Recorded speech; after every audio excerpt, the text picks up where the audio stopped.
actually listening. I hope y'all don't mind me breaking up all this great music for somebody who identifies as a comedian. So I brought a little bit of a built-in audience. My name is, sadly to disappoint you, not Slim Shady, because I don't think Marshall Mathers has ever been fat a day in his life. And plus, to the best of my knowledge, neither him nor any other rapper has ever needed to carry around their own drum. But for those that don't know me, my name is Robert E. Lee. I grew up here in Oswego, right up the road on West Albany Street. The nut house we like to sometimes refer to as 92 West. And growing up in the North, being a Yankee, named after a at one time Southern hero, was very confusing because when I was younger, I didn't even know who the other guy was. The only other General Lee I knew of was the car from the Dukes of Hazzard. So at one point, I actually looked at my mom. I'm like, so you named me after a car? And second question, who gives a car a full name? But later on, I found out, back us older crowd here, we all remember when they actually taught history back in history. I eventually learned out who the dude was, to only realize that I am named after, at that point, one of the biggest losers in the history of the world, which did not go over so well, especially growing up in this town. One of four boys, some of y'all may know my brothers, I was the only one of the four of us that never played hockey. And the reason why is up in Kingsford, back in the day, now they got all those PVC pipes and everything.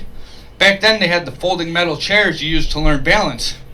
And mine, I don't know if it was, a sign from a cosmic karma, whatever. As a 5-year-old, my chair kept folding up and falling on me. So I took the chair, I threw it as far as I could as a 5-year-old with the help of the ice, about 1.5 feet. Said, fuck it, and quit. Never played hockey again until I was about 35-ish, and I played sled hockey with the Ford drum team. Yeah, one of my former opponents is in the room now. But yeah, so a little bit more about me. I am a 51-year-old single dad. After I graduated high school, I bummed around here for a little while, and then I joined the Army. And of course, I've always wanted to be a comedian, but being a soldier, any opportunities I had, I just couldn't. Oh, I'm gonna go over here and do comedy. You guys go do Army stuff. Couldn't do it, so I finally got my chance. I retired from the Army in 2015, and found myself as a 40-something-year-old student at SUNY Oswego in one of this guy's classes. And that was another story.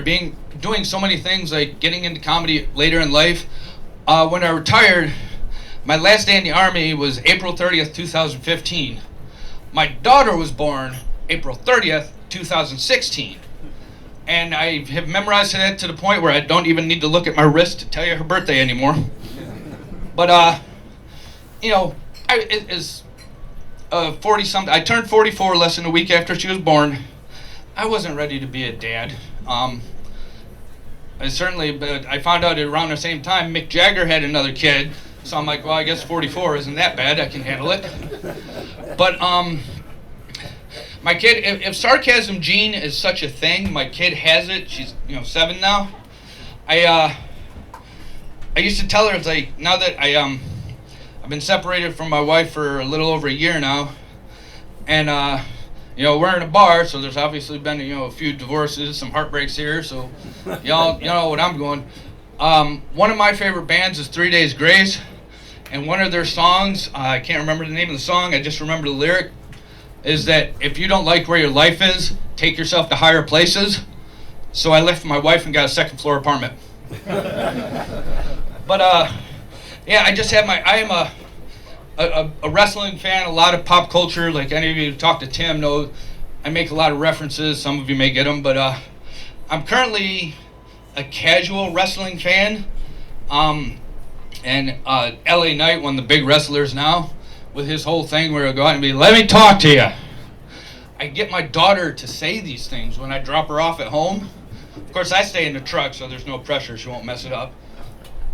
She screwed up the LA Night thing, but the first things I had her say was like, when you go in the house, look at your mom and say, "Hello, Newman."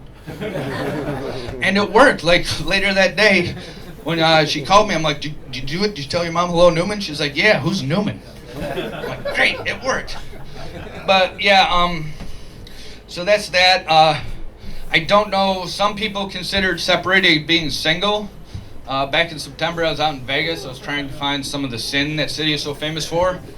Didn't work out, but anybody who knows anybody, I consider myself single.